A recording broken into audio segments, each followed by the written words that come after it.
গতকালকে আমরা হচ্ছে যে টপিকটা লাস্ট দেখেছিলাম সেটা হচ্ছে পাওয়ার ফ্যাক্টর কারেকশন। হুম। তো কিভাবে আসলাম, কোথায় আছি? হ্যাঁ, পাওয়ার ফ্যাক্টর কারেকশনটা আমরা দেখছি, এটার অঙ্ক অনেক ইম্পর্টেন্ট। আর পাওয়ার মেজারমেন্ট এটা তোমরা নিজেরা রিডিং করো। হ্যাঁ, এটা খুব ইন্টারেস্টিং, ওয়াট মিটার কিভাবে কাজ করে। ঠিক আছে, ওয়াট মিটার কিভাবে কাজ করে সেটা হচ্ছে তোমার, এটা হচ্ছে এরকম যে একটা ম্যাগনেটিক ফিল্ডের মধ্যে, মানে দুইটা ম্যাগনেট যদি তুমি পাশাপাশি রাখো তাহলে কি হবে, একটা আরেকটারে ইয়া করবে, দুইটা ম্যাগনেট অ্যালাইন হওয়ার চেষ্টা করবে। যেভাবে যে কোনো তোমার ধরো একটা নর্থ সাউথ পোল, একটা একটা নর্মাল একটা ম্যাগনেট রেখে দিলে কি হয়, আর্থের নর্থ সাউথের সাথে এটা অ্যালাইন করে, তাই না? তো এটা কেন অ্যালাইন করে, কারণ দুইটা ম্যাগনেটিক ফিল্ডের ইন্টারাকশনের কারণে এটা একটা টর্ক ক্রিয়েট করে। ঠিক আছে। তো এই টর্কটা হবে দুইটা ম্যাগনেটিক ফিল্ডের প্রপোর্শনাল। হ্যাঁ, টাও হয়ে যাবে এরকম, টাও হয়ে যাবে দুইটা ম্যাগনেটিক ফিল্ড ধরো বি আর ক্রস বিএস এরকম। ক্রস হচ্ছে ক্রস প্রোডাক্ট আর কি। হ্যাঁ, সাইন থিটা হবে বেসিক্যালি। তো এনিওয়ে, তো এখন যদি দুইটা ডিফারেন্ট ম্যাগনেটিক ফিল্ডের বদলে আমরা এটাকে দুইটা ডিফারেন্ট ম্যাগনেটিক ফিল্ড, পার্মানেন্ট ম্যাগনেটের বদলে ইলেকট্রোম্যাগনেট দিয়ে ক্রিয়েট করি। ঠিক আছে, এখানে একটা একটা স্থির স্থির আছে ম্যাগনেট, আর এটার মাঝখানে একটা মুভ করতে পারে এমন একটা ম্যাগনেট রাখছে, এবং দুইটাই হচ্ছে একটা কারেন্ট ফ্লো করাইতেছি। তাহলে কি হবে, প্রত্যেকটা ম্যাগনেটিক ফিল্ড হবে এক একটা কারেন্টের প্রপোর্শনাল। ঠিক আছে, I1 ইন্টু I2 এর প্রপোর্শনাল টর্কটা। এবং সেই টর্ক অনুযায়ী ডিফ্লেকশন হবে, এই এই যে ইয়াটা ম্যাগনেটিক ফিল্ডটা কত অ্যাঙ্গেলে ঘুরবে সেটা হয়ে যাবে tau equal to K theta, এভাবে করে ঘুরবে। এটার সাথে আসলে একটা স্প্রিং লাগানো আছে, স্প্রিং এর ডিফ্লেকশন হবে কে থিটা, টর্কের উপর ডিপেন্ড করে। তো ওখান থেকে আসলে এই যে ডিফ্লেকশন, এটা প্রপোর্শনাল টু দুইটা ডিফারেন্ট কারেন্ট। আর ডিফারেন্ট কারেন্ট এখানের যে ডিফ্লেকশনটা, এটাকে যদি আমি ভোল্টেজের বা এটা বলতে পারি কারেন্টটা প্রপোর্শনাল টু ভোল্টেজ। ঠিক আছে, এটা আসলে আমাদের এটার, এবং এটার এভারেজ ভ্যালুর উপর ডিপেন্ডেন্ট। হ্যাঁ, পুরাটা টর্ক তো পুরা জিনিসটা মুভ করবে, যদি এটা এটা চেঞ্জ হতে থাকে ভ্যালু এসি হয়, তখন হচ্ছে এটা এভারেজ ভ্যালুর সাথে চেঞ্জ করবে। সো এটা আসলে এভারেজ, মানে এভারেজ কে থিটা, তো তাহলে থিটাটা আসলে প্রপোর্শনাল টু এভারেজ পাওয়ার হয়ে যাবে। তো এভাবে করে ওয়াট মিটারটা আসলে অপারেট করে। এবং ওয়াট, এটা একটু তোমরা রিডিং করে দেখো, আমি জাস্ট এমনি বললাম এভারেজ পাওয়ারের সাথে ইয়া করবে ওয়াট মিটার রিডিং দেয়। তো ওয়াট মিটারের মধ্যে বেসিক্যালি তাহলে দুইটা কয়েল থাকে। এটা ধরো ভুলে যাও, আমাদের এক্সটার্নাল যদি সার্কিটটা দেখে, একটা থাকে কারেন্ট কয়েল, একটা থাকে পটেনশিয়াল কয়েল বা ভোল্টেজ কয়েল। তুমি যেটার মাপ নিতে চাও, যেই যেখানে পাওয়ার নিতে চাও, যেই পাওয়ারটা ধরো এটার পাওয়ারটা নিতে চাও, তাহলে এটার পাওয়ারটা কি পি ইকুয়াল টু ভিআই বা ভিআই কস থিটা বা হোয়াট এভার। এটা ডিসি এসি দুইটার জন্যই কাজ করে। তাহলে যেই ভোল্টেজটা তার সাথে পটেনশিয়াল কয়েলটা প্যারালালে দিতে হবে, এই যে পটেনশিয়াল কয়েলটা প্যারালালে লাগাইছে প্লাস মাইনাস ভোল্টেজের সাথে। আর যেই কারেন্টটা, আমার কারেন্ট কয়েলটা তার সাথে সিরিজে লাগানো লাগবে, এই যে সিরিজে লাগাইছে কারেন্ট কয়েল আই এর সাথে। ঠিক আছে। এবং এখানে হচ্ছে এই প্রত্যেকটা কয়েল আসলে ইন্ডিভিজুয়ালি অনেকটা অ্যামিটার আর ভোল্ট মিটারের মতো। ভোল্টেজ কয়েলটা আসলে বেসিক্যালি ওপেন সার্কিট, মানে অনেক বড় হাই রেজিস্ট্যান্স আর অনেক বড়। আর কারেন্ট কয়েলটা হচ্ছে short circuit, like N ammeter, এটার রেজিস্ট্যান্স খুব কম। ঠিক আছে। তো এই দুইটা দিয়ে আসলে আমরা ওয়াট মিটার, এই দুইটা লাগাই দিলে এখানে ওয়াট মিটারের মধ্যে যে কাটা আছে, কাটার রিডিং সরাসরি ওয়াটের রিডিং দিয়ে দিবে। ঠিক আছে। এবং এটা দিয়ে আসলে পি বাড়বে, real power P, not Q. ঠিক আছে। সাইনোসয়েড, এটা ডিসির জন্য কাজ করবে, এসির জন্য কাজ করবে। এসির জন্য যখন কাজ করবে কোন পাওয়ারটা মাপবে, পি অ্যাভারেজ বা রিয়েল পাওয়ার, রিয়েল পাওয়ারটা মাপে দিবে। ঠিক আছে। তোমরা হয়তো ল্যাবে তো দেখতে পাবা, এখন তো ল্যাব তোমাদের ক্লাসে হচ্ছে না, মানে ইয়া করে।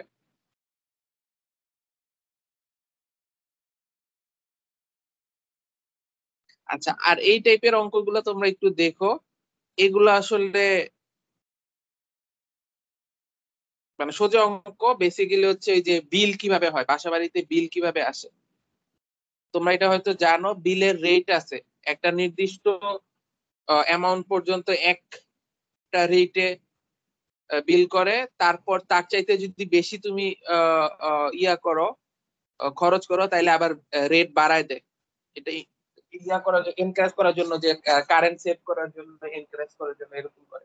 আবার যদি পাওয়ার ফ্যাক্টর তুমি বেশি খারাপ পাওয়ার ফ্যাক্টর থাকে, একটা জরিমানা করে। তো ওই ইত্যাদি এগুলা বেসিসের উপর ভিত্তি করে তোমার বিলটা করতে হবে। তোমরা একটু অঙ্কগুলা দেখো, এটা কঠিন কিছু না। এই যেমন ধরো এখানে করছে হচ্ছে এনার্জি চার্জ এত, পাওয়ার ফ্যাক্টর পেনাল্টি এত। তো এইগুলা হিসাব করে, এটা তোমরা জাস্ট একটু দেখো, এটা কঠিন কিছু না, সোজা সোজা জিনিস।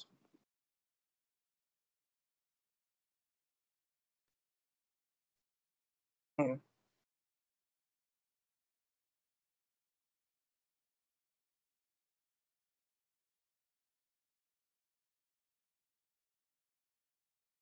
আচ্ছা।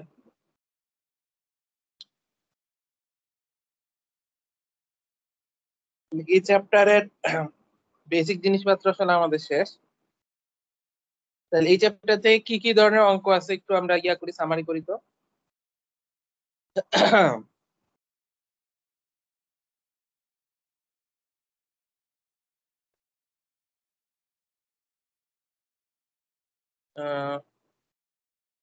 ইনস্ট্যান্টিনিউয়াস, প্রথমে আমরা ছিল হচ্ছে যে পাওয়ারের ফর্মুলা, ইনস্ট্যান্টিনিউয়াস পাওয়ার।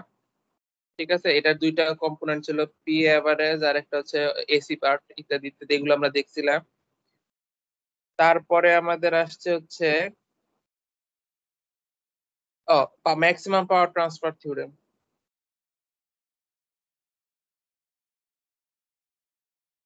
পাওয়ার ট্রান্সফার কিভাবে হচ্ছে বলো তো। Z L equal to what হইতে হবে? Minus Z Thevenin. Z Thevenin conjugate. আর যদি জেড এল এর জায়গায় আর এল লাগাই, খালি পিউরলি রেজিস্ট্যান্স লাগাই, তখন কি হবে? আর থেভনিন। না, জেড থেভনিনের মডুলাস। Modulus, modulus. ঠিক আছে। আচ্ছা, তারপরে আচ্ছা, ইফেক্টিভ ভ্যালু, আরএমএস ভ্যালু। এখান থেকে অনেক সময় এই অঙ্কটা আসে পরীক্ষায়, যে একটা ওয়েভ ফর্ম দিয়ে দেয়, তারপর বলে এটা এভারেজ ভ্যালু কত, আরএমএস ভ্যালু কত, ফর্ম ফ্যাক্টর কত, পিক ফ্যাক্টর কত। ঠিক আছে, এটা কমন প্রশ্ন। তো এটা তো তোমরা করতে পারবে না নাকি, একটা দেখান লাগবে। জি স্যার, একটা দুইটা একটু দেখায় দেন। একটা দেখে দিই তাহলে, সোজা দেখে দেখে দিই। ওই পরীক্ষা হলে একটু কঠিন কঠিন আসে, তারপর সোজা দেখাই দিই প্রসেসে কি হবে। আরএমএস ভ্যালু, ঠিক আছে। প্রথমে টাইমের রেসপেক্টে প্রকাশ করতে হবে। ভি টি বলছে, যে ভিটি, ভিটি কি বলছে, 0 থেকে 2। আচ্ছা, আগে পিরিয়ডটা আইডেন্টিফাই করতে হবে। একটা পিরিয়ড কোথায়, এখানে না, 0 থেকে 4, এটা হচ্ছে একটা পিরিয়ড। ঠিক আছে, তাহলে একটা পিরিয়ড নিয়ে আমরা কাজ করব। প্রথম পার্টটা, এটা কি বলতো, 2 এ গিয়ে 2 হয়েছে, so T y = mx slope 1 for 0 to 2।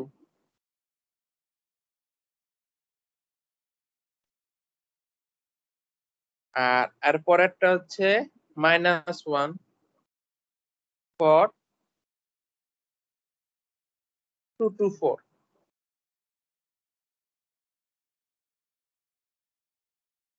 ঠিক আছে, আর আর কিছু আছে, এটাই তো বোধহয়। আচ্ছা, এখন এটাকে আমাদের আরএমএস আর এভারেজ করতে হবে। আরএমএস এর ফর্মুলা কি?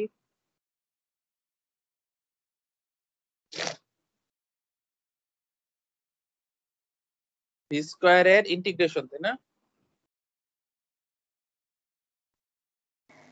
√1/2 ঠিক আছে, ফর্মুলা ওভার উপর একটা স্কয়ার রুট আছে। বা স্কোয়ার রুটটা লাস্ট লাইনে দিব না, এতবার স্কোয়ার রুট লিখতে ভালো লাগে না, এই পাশে স্কোয়ার দিয়ে রাখবো। তাহলে ফর্মুলা অ্যাপ্লাই করি 0 টু এটা এটা হবে আমার, যদি এখন আমি মানটা বসাই, টি এর মান হচ্ছে 4, তাই না? আচ্ছা খেয়াল করো টি কোন এককে আছে, এখানে কিছু বইলা দেয় নাই, যার মানে এটা সেকেন্ডে, অনেক সময় মিলি সেকেন্ড টিলি সেকেন্ড থাকতে পারে, এককটা এখানে লেখা দেওয়া থাকবে, এটা চেক করে নিও। কারণ এককের উপর ডিপেন্ড করে স্লোপ গুলা, কিন্তু এখানে ধরো এটা যদি মিলি সেকেন্ড হইতো তখন কিন্তু 10 টু দি পাওয়ার 3t হইতো। হ্যাঁ, তো হিসাব রাখো আর কি। এনিওয়ে, তো এখানে আসলে আমাদের 0 থেকে 4 না, 0 থেকে 4 এটা আসলে দুইটা রেঞ্জে ভাগ করে দিতে হবে, 0 থেকে 2, ঠিক আছে, প্লাস 2 থেকে 4, 1/4। এটা কি হবে, বি স্কোয়ার হচ্ছে টি স্কোয়ার, টি স্কোয়ার ইন্টিগ্রেশন হচ্ছে t³/3, এটা হচ্ছে কত, -1, -1 কে ইন্টিগ্রেট করলে -t হয়ে যাবে, 2 থেকে 4। স্যার বেস থাকার কারণে -1 স্কয়ার হয়ে যাবে না? সরি, স্কোয়ার দিয়েছি ভুলে, তাই না? এটা ইয়েস স্যার। ও হ্যাঁ, স্কোয়ার থাকার কারণে -1 প্লাস হয়ে যাবে, সরি। হ্যাঁ, তো প্লাস টি হয়ে যাবে, তাহলে এটা হয়ে যাচ্ছে 2 দুগুণে 8/3 প্লাস এটা হয়ে যাচ্ছে 4 থেকে 2 গেলে 2, 6 8 6 14,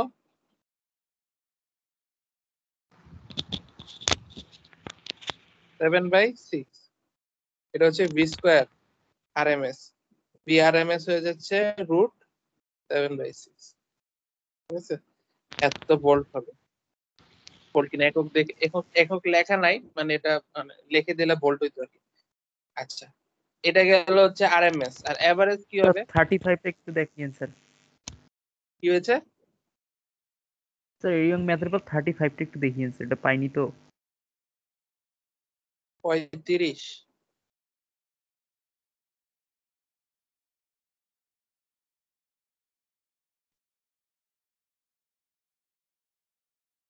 এ তো সোজা না কেন, একই তো। স্যার 4 দিয়ে ভাগ, ওটা বুঝিনি স্যার, 4 দিয়ে ভাগ কেন করলাম? ভিআরএমএস 1/t ও আচ্ছা। ফর্মুলার 1/t 0 থেকে t ভি স্কোয়ার ডিটি, ওই 1/t টা রয়ে গেছে, আর এই ইন্টিগ্রেশনটাকে দুইটা স্টেপে করছে, 0 থেকে 2, 2 থেকে 4, কারণ আমাদের ফর্মুলা দুই ভাগে। স্যার এখানে টিটা কি স্যার এই সবচেয়ে হাইয়েস্ট ভ্যালুটা হবে? ফর্ম ফ্যাক্টর এগুলো তো সবসময় একই রকম হবে মনে হয়, যেহেতু অনুপাত বোঝায় যে কোনো বুঝি প্রশ্নের নাই, জন্য। আরেকটা বলো। স্যার পিক ফ্যাক্টর এবং ফর্ম ফ্যাক্টর যেগুলো, এগুলো দুইটা অনুপাত বোঝায়, এই জন্য সবসময় অ্যান্সার একই হওয়ার কথা না? না না না, অ্যান্সার একই হবে না, স্যার এটার জন্য তাহলে একটু কারণ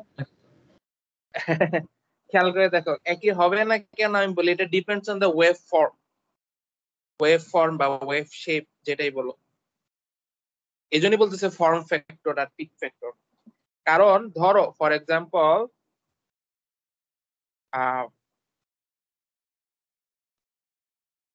ধরো যে এই ওয়েভটা, ঠিক আছে, এটার এভারেজ ভ্যালু কোথায় হবে, একদম মাঝখানে 0 হবে বেসিক্যালি, না? আর আরএমএস ভ্যালু কত হবে, আরএমএস ভ্যালু হবে আসলে এই যে এইটা যত, সেটাই 5 হলে 5ই হবে।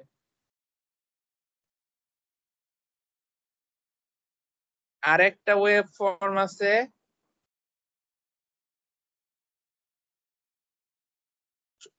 মানে এইটাই সরো ডিসি, খালি ডিসি, এটারও আরএমএস ভ্যালু 5, এভারেজ ভ্যালু কিন্তু 5, বুঝতেছো আমার কথা? Yes sir. আবার ধরো যে একটা একটা জিনিস আছে এরকম, খুব ন্যারো একটা ওয়েভ।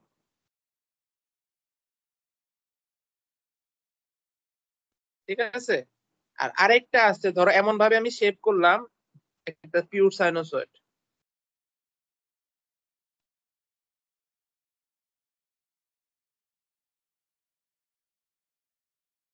ঠিক আছে, এমন ভাবে শেপ করলাম ধরো যে দুইটার আরএমএস ভ্যালু সমান হইতে পারে না। কারণ কি বলতো, এখানে স্কোয়ার করে ইন্টিগ্রেশন করবা যখন অনেকটা জুড়ে আমার ভ্যালু পাবো, আর এখানে খুব এই জায়গাটা ভ্যালুটার মান বড় বাট খুব অল্প সময়ের জন্য আছে। স্কোয়ার করে মানে ইন্টিগ্রেশন মানে কি এরিয়ার না, তাহলে স্কোয়ারের ভি স্কোয়ারের এরিয়া বাইর করতেছি আমরা।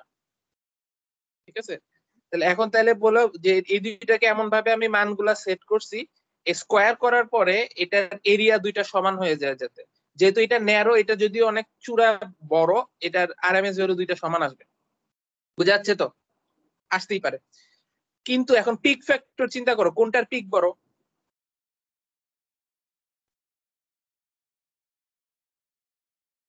এটার পিক বড় না, আর এটার পিক ছোট। So Yes, peak sir. Factor যখন বের করবা এইটার পিক ফ্যাক্টর বেশি আসবে, যদিও দুইটা আরএমএস ভ্যালু সমান। বুঝা গেছে আমার কথা? ফর্ম ফ্যাক্টর, পিক ফ্যাক্টর, এই জন্য এই দুইটা আসলে মানে ডিফাইনিং করা হচ্ছে, এই জন্য যে দুইটা ওয়েব ফর্মের আরএমএস ভ্যালু সেম হওয়া মানে আসলে যে এটা এভারেজ, মানে এটা ওয়েবসাইট গুলো একই রকম তা না। ওয়েবসাইট গুলো দেখে আমরা বুঝতে পারি আসলে এটা ডিস্ট্রিবিউশনটা কিরকম ছিল।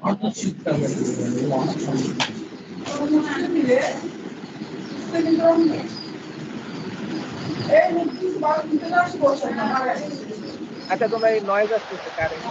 জামিল, আমি মিউট। আচ্ছা, হোপফুলি এই তোমার প্রশ্নের উত্তর পাইছো, তাই না?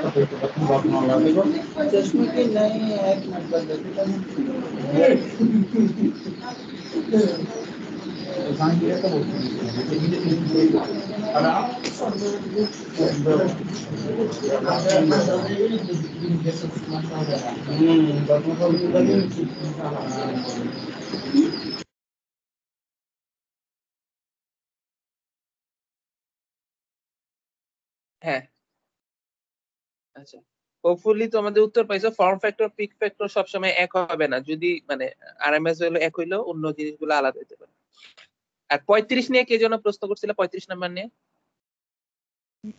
Yes sir. স্যার এটা পুরো সাইকেলটা আমি বুঝতে পারছি না, মানে এটার সাইকেলটা কি প্রশ্নের হবে? মধ্যে বলে দিছে, দেখো সাইকেলটাই বলে দিছে 0 থেকে 6, তাহলে এর পরের সাইকেলটা হবে এরকম আবার। ও আচ্ছা আচ্ছা। প্রশ্নের মধ্যেই বলে দিছে যে একটা সাইকেলই ড্র করা আছে। তো তোমার সাইকেল নিয়ে চিন্তা করতে হবে না। 0 থেকে 6 এর মধ্যে আমরা যে এটা সোজা, এটা তো স্টেয়ার কেস, মানে কত 10 20 30 ইন্টিগ্রেশন স্যার করতে এখন হবে। পাবো, স্যার এখন পাবো।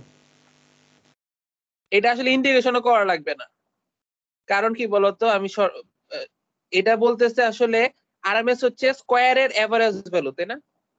স্কোয়ারের এভারেজ ভ্যালু, তার আবার রুট, স্কোয়ার রুট করতে হবে। তো এটা আসলে 100, আর যেহেতু এই প্রত্যেকটা সমান আছে, সমান না 30টা ডাবল আছে, আর যেহেতু দুইটা অর্ধেকের এভারেজ করলেই হবে, যেহেতু পারফেক্টলি সিমেট্রিক। 10 20 30 ইকুয়ালি আছে, তাহলে 100 400 আর 900, এটার এভারেজ কত? 1400/3, এটাই হবে ভ্যালু, রাইট?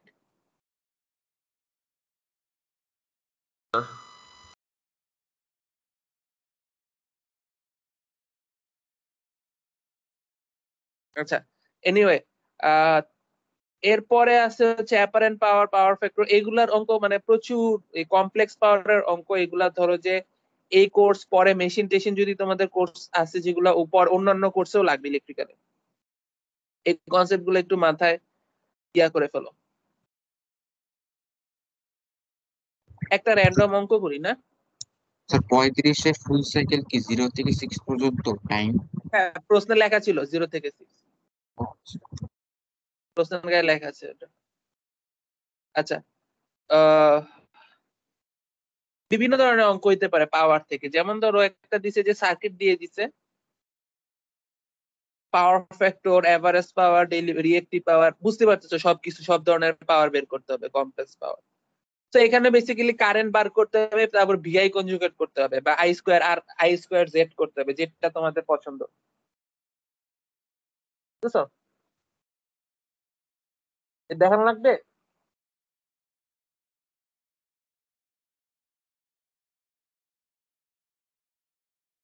কেউ কিছু বলতেছো না, আমি ধরে নিলাম দেখান লাগবে না। আচ্ছা, আরেক ধরনের অঙ্ক আছে যে এই লোড গুলা বলা থাকবে না ক্লিয়ারলি। বলছে কি একটা ডিভাইস এ রিসিভ হচ্ছে, প্রত্যেকটা লোডের পাওয়ার সামহাও বলা থাকবে।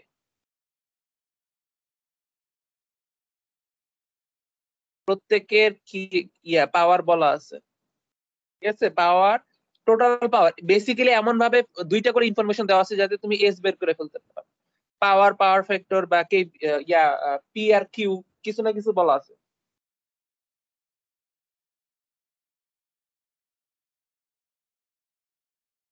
তারপর কি বলছে? পাওয়ার ফ্যাক্টর আর কারেন্ট বের করতে বলছে। Total power factor and total current কেমনে করব বলো?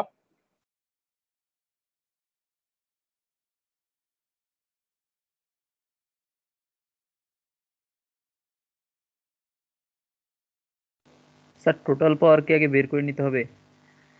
প্রত্যেকটার পি আর কিউ বের করব, সবগুলা পি যোগ করলে টোটাল পাওয়ার, সবগুলা কিউ যোগ করলে টোটাল কিউ, তারপর ওখান থেকে পাওয়ার ফ্যাক্টর বের করে ফেলবো। আর ওখান থেকে তোমার টোটাল এস থেকে ভিআই আরএমএস থেকে আমরা আই পেয়ে যাব। দেখো আমি করি, পি কিউ, ঠিক আছে? লোড 1, লোড 1 না, লোড এ আসলে। এ তে কি বলছে? 2 কিলোওয়াট, পাওয়ার হচ্ছে 2K, আর এটা হচ্ছে power factor 0.8, power factor lagging. তাহলে এটা কি হবে? 2K into 10 power factor lagging, মানে এটা কিউ পজিটিভ, কজ ইনভার্স 0.8। ঠিক আছে? এখানে ধরো যে এটা ওয়াটে লিখতেছি, এটা বা ধরো এটা কিলোওয়াট দিয়ে দিলাম, এটা হচ্ছে কে বার। এখানে ধরো কিলো গুলো আপাতত লিখলাম না। আচ্ছা, তারপরে বি, লোড বি কি হচ্ছে? এই না বুঝতে পারলে বললো, এখানে কি হইলো বুঝতে পারছো তো? Yes sir, Q equal to P tan theta. হ্যাঁ, থিটা, থিটা হচ্ছে cos inverse power factor. B হচ্ছে 3 কেভিএ, কেভিএ মানে এস বলা আছে, আর 0.4 পাওয়ার ফ্যাক্টর লিডিং, তাহলে কস থিটা বলা আছে 0.4, আর লিডিং মানে থিটা নেগেটিভ হবে। তাহলে 3 কেভিএ এস আছে, তাহলে এটা কি হবে? এস কস থিটা, কিলোটা উপরে লেখা আছে আর কিলো লিখলাম না, S cos theta. Cos theta কি হচ্ছে? কস থিটা তো আসলে বলাই আছে 0.4, আর এটা হয়ে যাবে কত? S sine theta.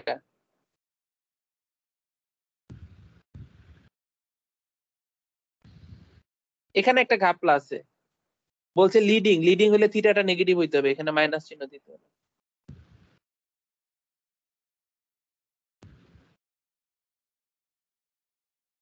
তোমরা আলাদা, আমি এখানে শর্টকাটে করতেছি বলে তোমাদের এভাবে করতে হবে এমন কোনো কথা নাই। তোমরা প্রত্যেকটা আলাদা আলাদা থিটা বাইর করবা, S cos theta, S sine theta লেখা করতে পারবা, কোনো সমস্যা নাই। আমি জাস্ট দেখানোর জন্য সংক্ষেপে দেখাচ্ছি। আর ফাইনালি সি এর জন্য ইন্ডাকটিভ বলে দিছে।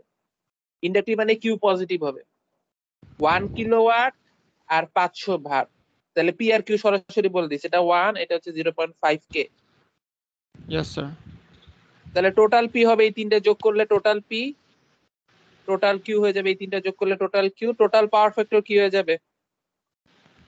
পাওয়ার ফ্যাক্টর হবে cos থিটা, এটা cos tan ইনভার্স এই যে Q total by P total. Yes sir. এবং এখানে এটা তো একটা ভ্যালু পাবা, আর এটা কি লিডিং না ল্যাগিং বলে দিতে হবে। এখানে যদি কিউটা, ওভারঅল কিউটা কি হবে দেখো, দুইটা পজিটিভ একটা নেগেটিভ, ধরে নিলাম পজিটিভ আসছে, যদি পজিটিভ হয় তাহলে বলে দিতে হবে ল্যাগিং। পজিটিভ আসলে লিডিং ল্যাগিং, হবে, আর স্যার ল্যাগিং হবে, পজিটিভ ল্যাগিং। ল্যাগিং। পজিটিভ আসলে ল্যাগিং হবে। পজিটিভ আসলে ল্যাগিং হবে, আর নেগেটিভ আসলে 0.9845 লিডিং হবে, নেগেটিভ আসে, নেগেটিভ আসে। তাহলে লিডিং হবে। জি স্যার, কিউয়ের মানটা নেগেটিভ আসবে। এনিওয়ে ওটা অঙ্ক করে বোঝা যাবে, ঠিক আছে। এবং এখান থেকে চাইলে আমরা এস ও বের করে ফেলতে পারি। এস কি হয়ে যাবে, ERMS plus two J, IRMS conjugate. এবং অত কিছু লাগবে না, এখানে তো তুমি এখনো ভি আর আই বের করো নাই, তাই না? পি কিউ বের করে আছে, পি প্লাস জে কিউ এটাকে আর থিটা ফরম্যাটে প্রকাশ করলে এটা হয়ে যাবে এস, তাই না?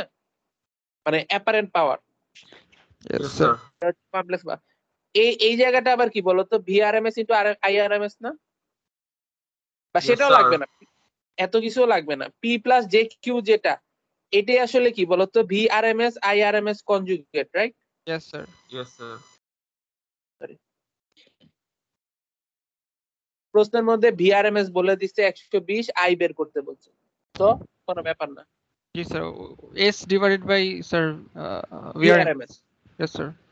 এটাকে আবার কনজুগেট করতে হবে, কারণ অলরেডি কনজুগেট ফরম্যাট আছে। জি স্যার। তো আই হয়ে যাবে S by V whole conjugate.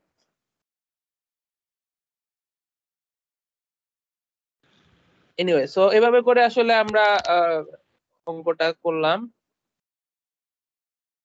Conservation of AC পাওয়ার, ঠিক আছে।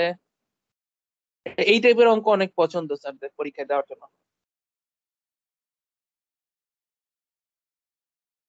ঠিক আছে। বিভিন্ন ফরম্যাটে দেওয়া থাকবে। স্যার তোমার 60 নাম্বারটা স্যার। 60 নাম্বারটা আসলে আমরা মাত্র যেটা করলাম ওইটা এটা একই, বাট ছবি দিয়ে দেওয়া তো। আচ্ছা আচ্ছা, এগুলো পছন্দ স্যার বেশি দেয় এটা। হ্যাঁ হ্যাঁ হ্যাঁ, এই যে বিভিন্ন মানে পাওয়ার পি কিউ, পাওয়ার ফ্যাক্টর ইত্যাদি বলে দেয় বিভিন্ন কম্বিনেশনে, বলে দেওয়ার পরে আলটিমেটলি ওভারঅল পাওয়ার বের করা লাগে, তারপরে পাওয়ার ফ্যাক্টর বের করা লাগে, তারপর ভোল্টেজ কারেন্ট কোন একটা দিয়ে দেয়, আরেকটা বের করতে পারে। তারপরে যে এটাও একই রকম, খেয়াল করে দেখো, এই এক একটা বিভিন্ন ইনফরমেশন দেওয়া আছে, তুমি এমন ভাবে ইনফরমেশন গুলো দেওয়া থাকে তুমি চাইলে পি কিউ বের করতে পারবা, ঠিক আছে। লাস্টে আই বের করতে বলছে এখানে বিআই কনজুগেট থেকে। তো হোপফুলি তোমরা এই এই কনভার্সন গুলা করতে পারবা। হ্যাঁ, আমি যেটা দেখাইছিলাম আর কি, যে এই কনভার্সন গুলা বিভিন্ন ধরনের, এস দেওয়া থাকলে কেমনে পি কিউ বের করতে হয়, এই কনভার্সন গুলাই ইম্পর্টেন্ট আর কি। এটা পারলে তোমার ধরো যে এই ধরনের অঙ্কগুলা তুমি পারবা। তো এই টাইপের অঙ্ক তোমরা একটু কয়েকটা প্র্যাকটিস করো, একটু ঝামেলাওয়ালা একটা প্র্যাকটিস করতে দিই। তোমরা যেমন ধরো যে এই অঙ্কটা এখানে আবার ইয়ে আছে, কিছু ইম্পিডেন্স আছে, এটা এটা এটা করো, না পারলে আমাকে বলবা। 62 নাম্বারটা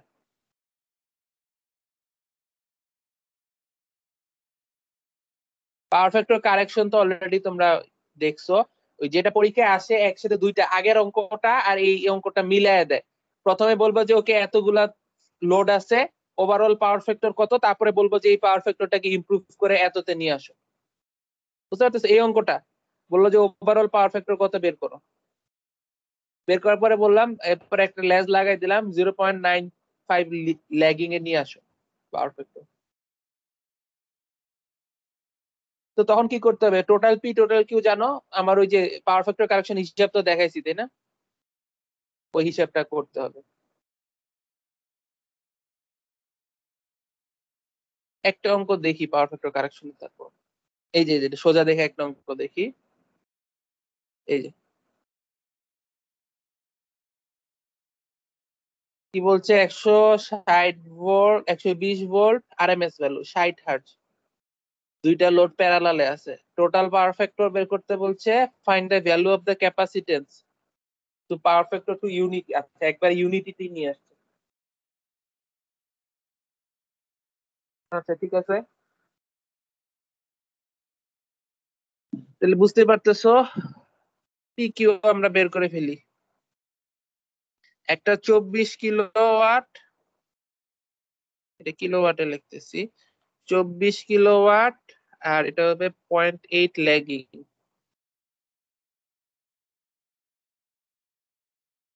ল্যাগিং বলে প্লাস চিহ্ন।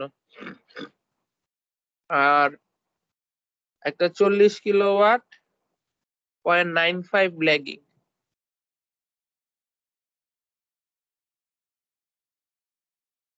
এটা পজিটিভ ল্যাগিং। দুইটা যোগ করলে আমরা ইয়া পেয়ে যাব, ভ্যালু পাওয়া যাবো কিউ এর একটা সাম ভ্যালু। তোমরা ক্যালকুলেটর থাকলে একটু বললো তো ভ্যালুটা কত?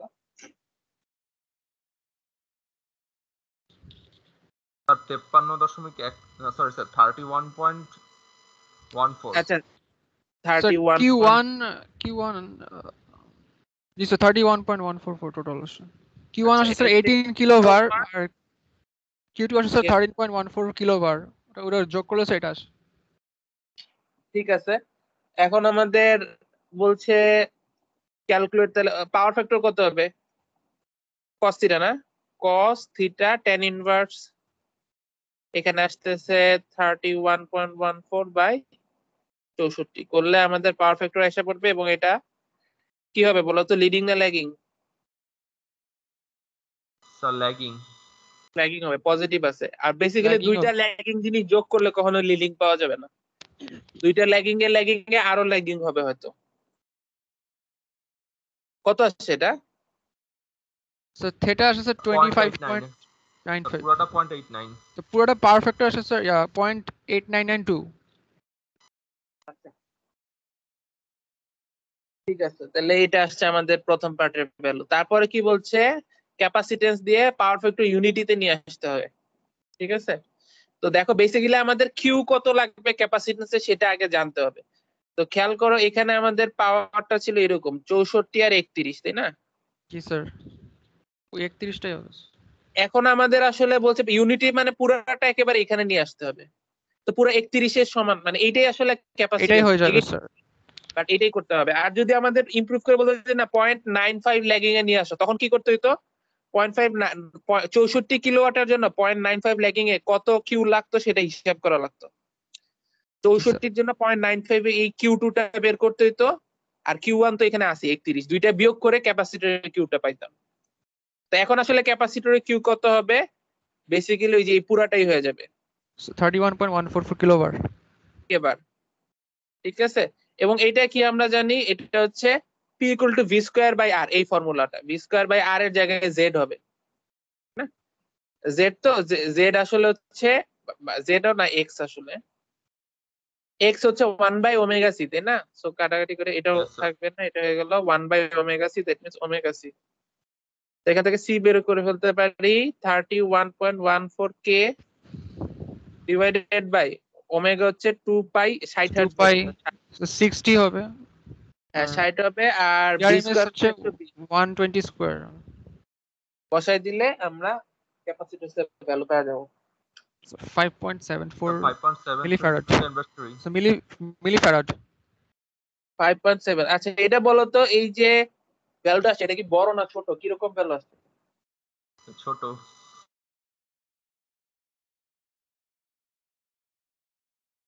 ছোট তো আসে। বলো তো এই ক্যাপাসিটেন্সের রেগুলার ছোট মানে নরমালি অ্যাভেলেবল ক্যাপাসিটেন্স কিরকম সাইজের হয়? মাইক্রো লেভেলের থাকে। মাইক্রো লেভেলের থাকে মাইক্রো থাকে, মিলি মানে বেশ এটা বড় বড় সাইজ। বড় হচ্ছে। ইয়েস স্যার বড়। বড় সাইজ। ঠিক আছে, আচ্ছা হোপফুলি বাকি অঙ্কগুলা তোমরা করতে পারবা। অনেক সময় ওয়াট মিটার দিয়ে বলে ওয়াট মিটার রিডিং কত।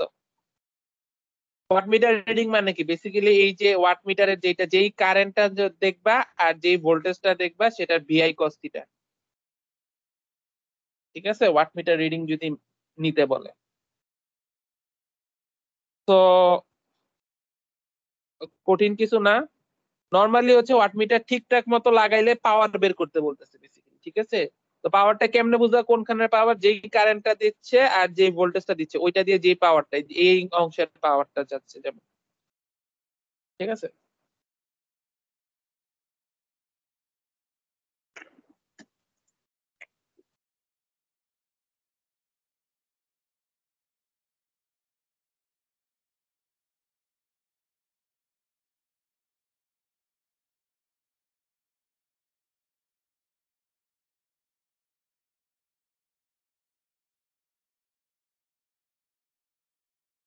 এইগুলা মোরলেস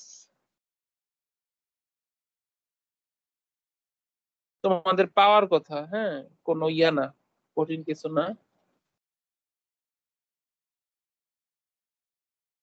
এই চ্যাপ্টারে তোমরা চেষ্টা করো এই কম্প্রিহেনসিভ প্রবলেম কয়েকটা দেখার, কোনোটাই আসলে আহামরি কঠিন হওয়ার কথা না। হ্যাঁ, কিছুটা ল্যাঙ্গুয়েজ নতুন, ফিডার লাইন টিডার লাইন কিছু নতুন ল্যাঙ্গুয়েজ শিখবা, বাট অঙ্কের নতুন কিছু ইয়া নাই। এনিওয়ে, তাহলে এই চ্যাপ্টার আমাদের শেষ। হ্যাঁ, আচ্ছা, তোমাদের সিলেবাসে কি ফিটেস ছিল? না তো বোধহয়।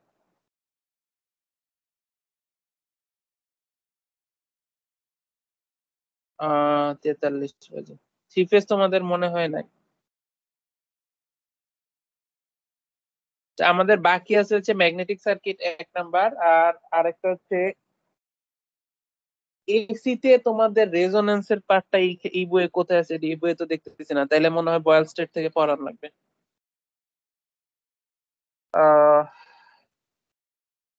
ফ্রিকোয়েন্সি রেসপন্স, ফিল্টার, এই জিনিসগুলা তো এসি তে পড়ায়, এই বইয়ে তো দেখতেছি না।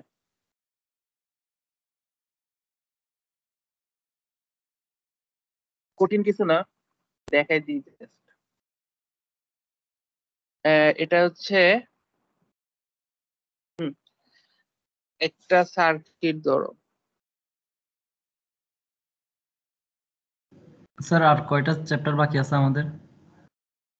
তোমাদের ম্যাগনেটিক সার্কিট বাকি আছে না, বয়েল স্টেট থেকে পড়াবো।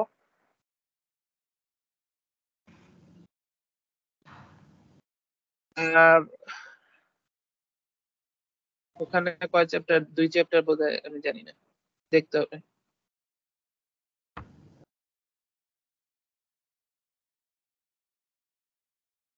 আচ্ছা,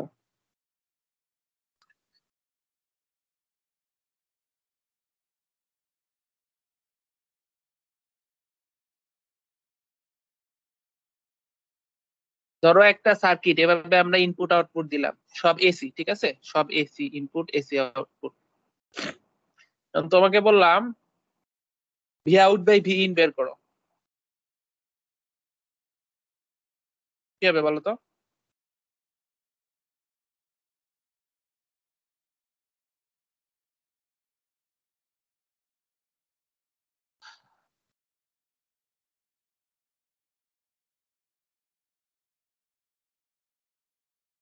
রাইট,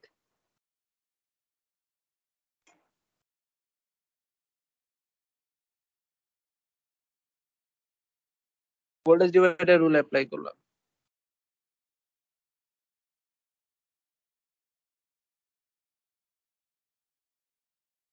এই ঠিক লিখছি?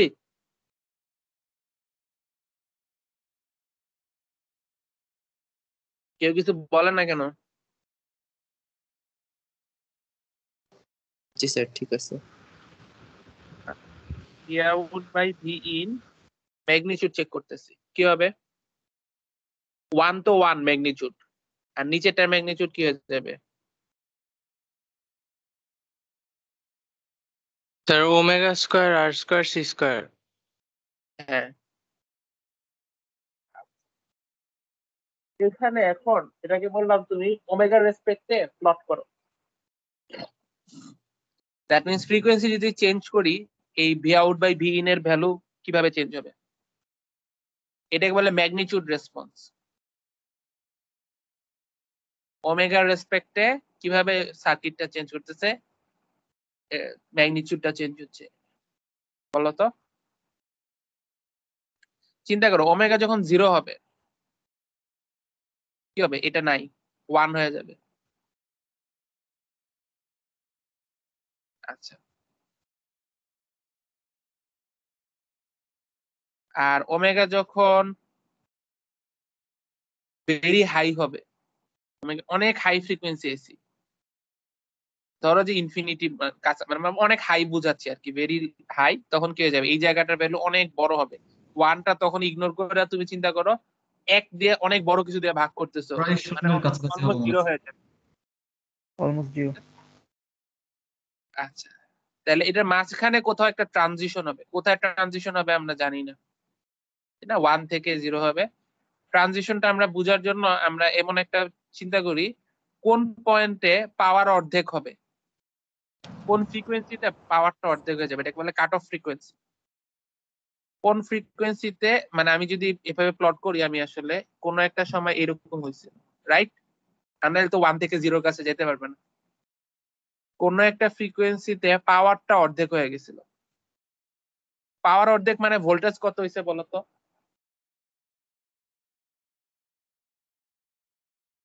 পাওয়ার So কি one- আরে না, আমি বলতে যাচ্ছি কাট অফ ফ্রিকোয়েন্সি, যে ফ্রিকোয়েন্সিতে এই ট্রানজিশনটা আমরা ধরবো কাট অফ ফ্রিকোয়েন্সি ওমেগা কাট, সেই ফ্রিকোয়েন্সিতে আমার ডেফিনিশন দেওয়া আছে কোনটাকে কাট অফ ফ্রিকোয়েন্সি বলবে, সেটাকে বলবে হচ্ছে যেখানে P out by P in equal to half. আবার P out by P in হচ্ছে আসলে আমরা বলতে পারি V out by V in এর square, P equal to V square, মানে ভি স্কয়ারের সমানুপাতিক যেহেতু, বা V out by V in যদি বলি এটার ম্যাগনিটিউড হয়ে যাবে 1/√2। ঠিক আছে, সেইটা যদি আমি এখানে অ্যাপ্লাই করি কাট অফ ফ্রিকোয়েন্সি বের করার জন্য, ইজ ইকুয়াল টু, বা আসলে 1/√2 না স্কয়ার, এখানে রুটটা তুলে দিই, মানে এটা স্কয়ার বললাম, স্কয়ার বলে এটাকে রুটটা তুলে দিলাম, ইকুয়াল টু হাফ বলে দিলাম। ঠিক আছে, তারপর এখান থেকে ইয়া করে 2 is equal to 1 plus omega square R C square, কাটাকাটি হলো 1, ওমেগা আসলে হয়ে গেল 1/RC। ফ্রিকোয়েন্সি হয়ে গেল, ফ্রিকোয়েন্সিতে যদি বলি 1/2πRC। তাহলে এই হচ্ছে কাট অফ ফ্রিকোয়েন্সি। আচ্ছা, এই অবস্থা, আর এই যখন হাফ বলছি এটা আসলে ওমেগা না, এটা হচ্ছে ওমেগা কাট অফ, বা কাট বা সি, সি দিয়ে আসলে ওমেগা সি বোঝে।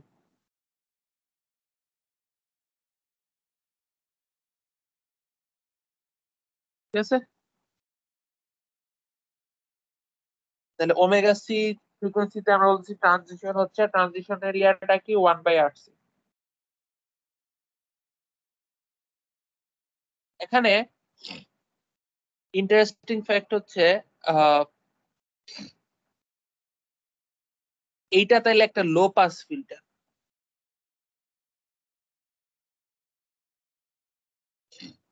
লো পাস ফিল্টার কি জিনিস? যে জিনিসটা লো ফ্রিকোয়েন্সি পাস করতে দেয় কিন্তু হাই ফ্রিকোয়েন্সি পাস করতে দেয় না। খেয়াল করে দেখো, এই আমাদের যে ফিল্টারটা এটা আসলে কাট অফ ফ্রিকোয়েন্সি নিচের দিকের জিনিসগুলা এজ ইট ইজ, যত ইনপুট তত আউটপুট, মানে ওয়ান ওয়ান মানে কি আউটপুট বা ইনপুট, যা ইনপুট আসতেছিল পুরাটাই আউটপুটে চলে গেছে। তো এটা আসলে পুরাটাই পাস করতে দিচ্ছে, কিন্তু এই উপরের অংশটুকু কাট অফের হায়ার পার্ট, ধরো যে কাট অফের চেয়ে হায়ার পার্ট, এখানে কি হচ্ছে পাস করতে দিচ্ছে না, একদম ভেরি লো। ঠিক আছে, ট্রানজিশন পার্টটাতে কিছু মানে ফ্র্যাকশনাল অংশে পাস করতে দিচ্ছে। তো এটাকে বলতেছি low pass filter, low frequency pass করতে দেয়, হাই ফ্রিকোয়েন্সি পাস করতে দেয় না। কাট অফ ফ্রিকোয়েন্সি কি ওই ফ্রিকোয়েন্সি নিচের গুলা পাস করতে দিবে। আচ্ছা, এবং এটা আমরা খালি ইয়া দেখছি, ম্যাগনিটিউড দেখছিলাম, ফ্রিকোয়েন্সি রেসপন্সটা আসলে দেখা হচ্ছে অ্যাঙ্গেল রেসপন্স, যেটা হ্যাঁ ফেজ রেসপন্স বলে। আমরা ফেজটা ড্র করি নাই, ফেজটা ড্র করলে কি হইতো বলতো, V out by V in এর ফেজটা যদি আমি ড্র করতাম, এই যে এখান থেকে ফেজটা অ্যাঙ্গেলটা তুমি চিন্তা করো, উপরের অ্যাঙ্গেল তো 0 আর নিচের অ্যাঙ্গেলটা কি বলতো, নিচের অ্যাঙ্গেলটা tan ইনভার্স, এই যে এটা হচ্ছে নিচে 1, এটা হচ্ছে ওমেগা আরসি, তাই না, এটা হচ্ছে থিটা ওমেগা আরসি। ঠিক আছে, আর উপরে 0, তাহলে ভাগফলটা হবে কি উপরের অ্যাঙ্গেল মাইনাস নিচের অ্যাঙ্গেল, এটা হয়ে যাবে angle of V out by V in, right? বা 0টা minus tan inverse omega RC, omega equal to 0 হইলে এটা হয়ে যাবে 0। ওমেগা যখন ভেরি হাই হবে, tan ইনভার্স এর ব্র্যাকেটে ইনফিনিটি মানে কত, 90 না? ভেরি হাই হইলে তাহলে মাইনাস 90 হবে। আর মাঝখানে যখন হচ্ছে আমাদের ট্রানজিশন পয়েন্ট, আমি যদি ওই মানগুলা বসাই tan ইনভার্স 1 আইসা পড়বে, omega equal two 1/RC। Transition point এটা হচ্ছে 45 ডিগ্রি, মাইনাস 45 ডিগ্রি। তো আমি যদি ফেজ রেসপন্সটা আঁকি একই রকম, তাহলে এটা সবে শুরু হবে 0 থেকে, শেষ হবে মাইনাস 90 তে, মাঝখানে একটা ট্রানজিশন আছে, এটা হচ্ছে ওমেগা কাট, এটা হচ্ছে মাইনাস 45 আর এটা হচ্ছে মাইনাস 90 ডিগ্রি। এটা হচ্ছে ম্যাগনিটিউড রেসপন্স, এটা হচ্ছে ফেজ রেসপন্স, দুইটাকে একসাথে বলে ফ্রিকোয়েন্সি রেসপন্স। বিভিন্ন ফ্রিকোয়েন্সিতে আমাদের সার্কিটটা কিভাবে আচরণ করবে সেটার একটা চেহারা পাচ্ছি আমরা, ঠিক আছে। এবং এটা একটা লো পাস ফিল্টারের মতো আচরণ করবে। লো পাস ফিল্টার কি? একটা আইডিয়াল লো পাস ফিল্টার চিন্তা করি। লো পাস ফিল্টার হচ্ছে একটা ফ্রিকোয়েন্সি নিচের গুলা পাস করতে দিবে, উপরের গুলা পাস করতে দিবে না। This is the phase response of N ideal low pass filter, right? খেয়াল করে দেখো, এই যে এটাকে বলতেছে আমাদের সেই কাট অফ ফ্রিকোয়েন্সিটা, এটা নিচের গুলা সব পাস করতে দিবে ওয়াট, আর এটার উপরের গুলা সব জিরো পাস করতে দিবে।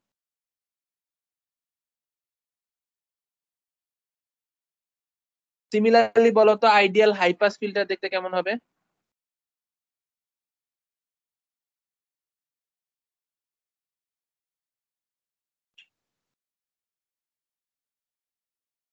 বলো, এরকম না? কাট অফ ফ্রিকোয়েন্সি নিচের গুলা পাস করতে দিবে না, উপরের গুলা পাস করতে দিবে, এটা হচ্ছে হাই পাস ফিল্টার। আর একটা আছে band pass filter. Band pass filter কি? একটা নির্দিষ্ট রেঞ্জে পাস করতে দিবে, তার উপরেও দিবে না, নিচেও দিবে না।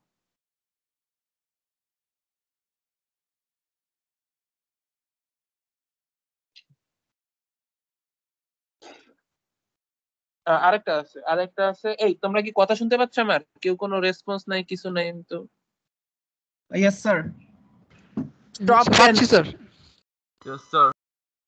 Stop band filter, sorry stop band না, band stop. Band stop filter সেটা হচ্ছে একটা ব্যান্ডের মধ্যে পাস করতে দিবে না, বাকিগুলা ব্যান্ডে পাস করতে দিবে। এটা হচ্ছে ব্যান্ড স্টপ ফিল্টার, ঠিক আছে। বুঝতেই পারতেছি এই দুইটা আসলে একটা আরেকটা উল্টা, ঠিক আছে। একটাকে 1 থেকে বিয়োগ করে দিলে আরেকটা পাওয়া যায়। হাই পাস লো পাসও একই রকম, একটাকে 1 থেকে বিয়োগ করে দিলে আরেকটা পাওয়া যায়। তো বুঝতেই পারতেছো আইডিয়াল মানে হচ্ছে আসলে এই যে এরকম শার্প যে ট্রানজিশন, এটা আসলে প্র্যাকটিক্যালি পাওয়া যায় না। এই জন্য বলতেছি এগুলো আইডিয়াল। প্র্যাকটিক্যাল যখন হবে তখন এরকম শার্প হবে না, তখন দেখতে এরকম হবে, ঠিক আছে। এখানে হচ্ছে একটা এই জায়গায় একটা ফাঁকা জায়গা আছে, এটাকে বলতেছি ব্যান্ড ট্রানজিশন বা ট্রানজিশন ব্যান্ড বা কি যেন একটা বলে। মোট কথা এই জায়গাটা যত ন্যারো হবে তত ভালো ফিল্টার, কিন্তু ওটা ন্যারো বানানো কষ্ট। মানে এখানে ফিল্টার দুই টাইপের আছে, active filter, passive filter.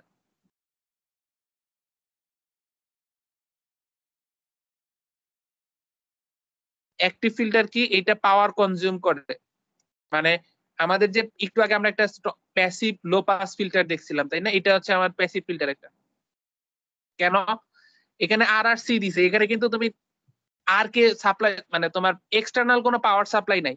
Input যেটা দিচ্ছে এটা আসলে এই এগুলা প্যাসিভ এলিমেন্ট সব, এখানে কোনো সোর্স লাগে নাই, বুঝা যাচ্ছে? এইটা হচ্ছে আমার ফিল্টার, এই জায়গাটুকু হচ্ছে ফিল্টার। ফিল্টারের এই পাশে হচ্ছে দুইটা ইনপুট দুইটা আউটপুট, ভিতরে ফিল্টারের ভিতরে কোনো পাওয়ার সাপ্লাই দেওয়া লাগে নাই, ঠিক আছে। এটা হচ্ছে প্যাসিভ ফিল্টার। আর অ্যাক্টিভ ফিল্টার হচ্ছে এখানে দেখা যায় ভিতরে এমন কিছু ইয়া থাকে, অ্যাম্পলিফায়ার লাগে, ওই যেগুলা অপারেশন করার জন্য একটা পাওয়ার মানে ইয়া দেওয়া লাগে, এক্সট্রা পাওয়ার সাপ্লাই দেওয়া লাগে, ওটাকে বলা হচ্ছে অ্যাক্টিভ ফিল্টার। তো প্যাসিভ ফিল্টার দিয়ে আসলে এই যে ট্রানজিশন গুলা বেশি ন্যারো করা যায় না, এগুলা এখানে একটা ফাঁকা জায়গা থাকে। অ্যাক্টিভ ফিল্টার দিয়ে চাইলে এটাকে আরো ন্যারো করা যায়, বাট কখনোই এক্স্যাক্টলি আইডিয়ালে যে 90 ডিগ্রি সেটা পাওয়া যায় না। এনিওয়ে আজকে তো তোমাদের সময় শেষ।